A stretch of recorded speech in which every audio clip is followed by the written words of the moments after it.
सैफ अली खानच्या घरावर मध्यरात्री दरोड्याचा प्रयत्न आणि त्याच्यामध्ये त्याला तो जबर जखमी झालेला होता। ही जी काही घटना घडली आणि त्याच्या आधीच्या ज्या काही 2-3 घटना घडलेल्या आहेत त्यांच्याकडे पाहिलं तर देशाची आर्थिक राजधानी असलेल्या मुंबईचं आणि जी महाराष्ट्राची पण राजधानी आहे, एकूणच कायदा आणि सुव्यवस्था धोक्यात आलेली आहे आणि त्यातनं टार्गेट हे जाणीवपूर्वक उच्चभ्रू मंडळींना केलं जात आहे की काय अशी शंका येते। काही महिन्यांच्या पूर्वीची गोष्ट आहे। सलमान खानच्या घरावर गोळीबार झाला, त्या पाठोपाठ बाबा सिद्दीकी माजी मंत्री त्यांची हत्या करण्यात आली। सलमान खान ज्या काळवीट प्रकरणात एक आरोपी म्हणून होता, त्याच प्रकरणात सैफ अली खान सुद्धा आरोपी होता, वेगळ्या ठिकाणी।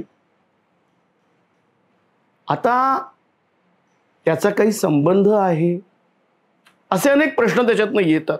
अर्थात तो बांगलादेशी त्याच्यातनं सापडला, जो इंटरव्ह्यूअर वगैरे आहे तो, त्याच्यानंतर त्याला पकडण्यात आलं। आता जे काही होईल, या सगळ्या 3 घटना असतानाच एक चौथी विचित्र अपेक्षित अशी एक न्यायालयाने एक ऑब्झर्वेशन केलं, ते म्हणजे बदलापूरला जे काही त्या अल्पवयीन मुलीवर बलात्कार प्रकरणात त्या अक्षय शिंदेला पकडण्यात आलं होतं, त्याचा जो काही तथाकथित एन्काउंटर झाला होता, तो एन्काउंटर झाला तेव्हाच माझ्यासारख्या अनेक पत्रकारांनी सांगितलेलं होतं की हा एन्काउंटर नाही अशी दाट शक्यता आहे आणि न्यायालयाने तेच मान्य केलं।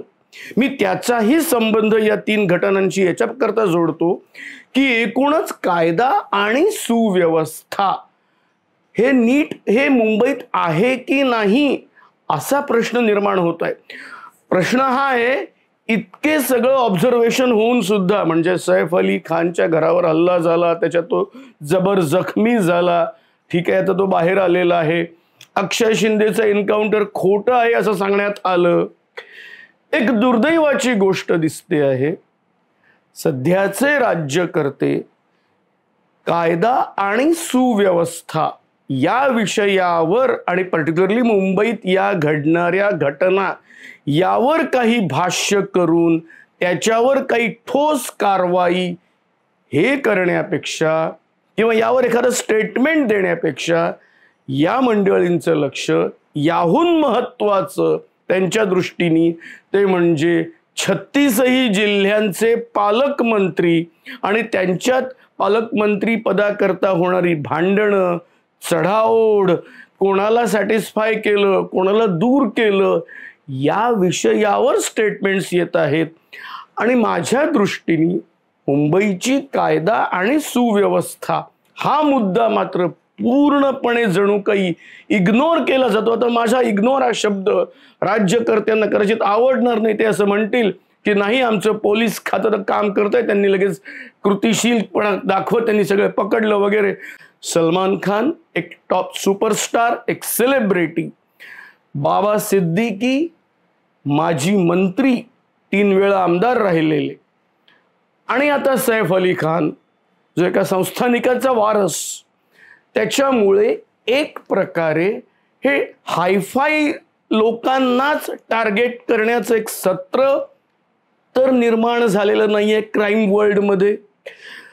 मुंबईचं गँगवॉर जेव्हा 90च्या दशकात मोठ्या प्रमाणात होतं, त्या काळातही मी ते कव्हर केलेलं आहे।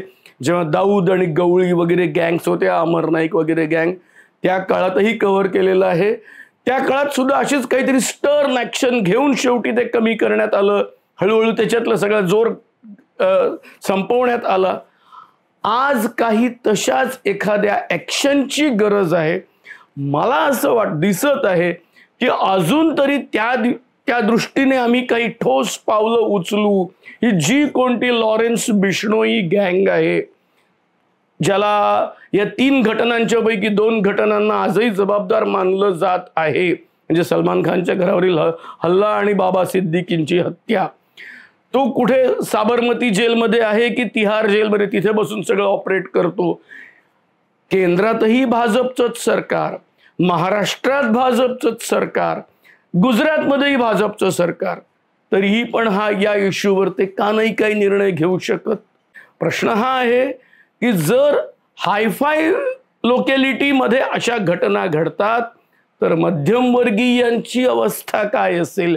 जे चाकरमानी रोज 4-4 तास प्रवास करून 2 तास जाताना 2 तास येताना थकून भागून आपल्या घरी येतात, त्यांची अवस्था काय असेल? त्यांच्यावर जर का असे हल्ले झाले तर काय होईल? पण एकूणच याचबरोबर मला अक्षय शिंदेच्या त्या तथाकथित एन्काउंटर बद्दलही सांगायचं आहे.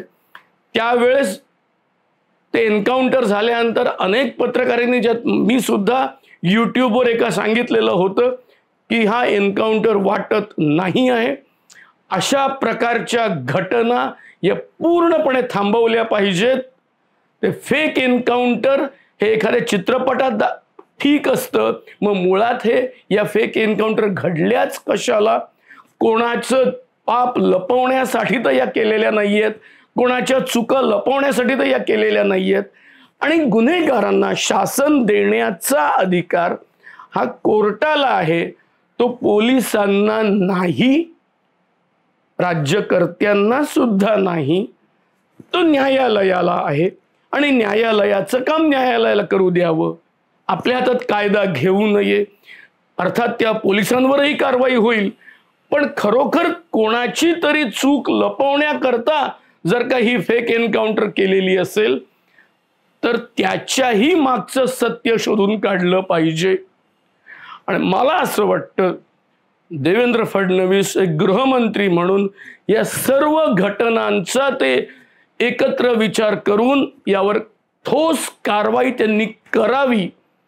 आणि इतर जे काही 3 पक्षांमधले पालकमंत्री इकडचा तिकडे जातोय, तिकडचा इकडे येतोय, हा पक्ष संपलाय, आता विरोधी पक्ष उरला नाही, याच्यापेक्षा जी निर्वेधपणाने चालणारं त्यांचं 5 वर्षाचं सरकार आहे, ज्यात त्यांना कुठलाही अडथळा आहे असं मला वाटत नाही, कुठलाही त्यांना एखाद्या वेळेस नो कॉन्फिडन्स मोशन येईल, कोणतरी त्यांचं सरकार पाडेल असा त्यांना कुठलाही धोका नाही.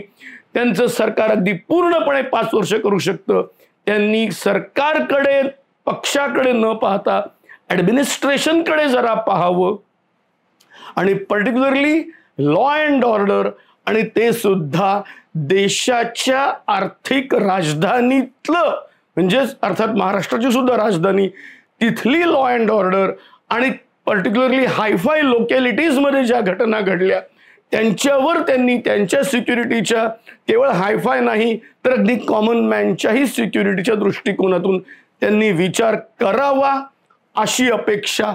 नाहीतर आपलं नेहमीच पक्षीय किंवा हिंदू मुस्लिम राजकारण सुरू राहतं. बघूया यावर ते काय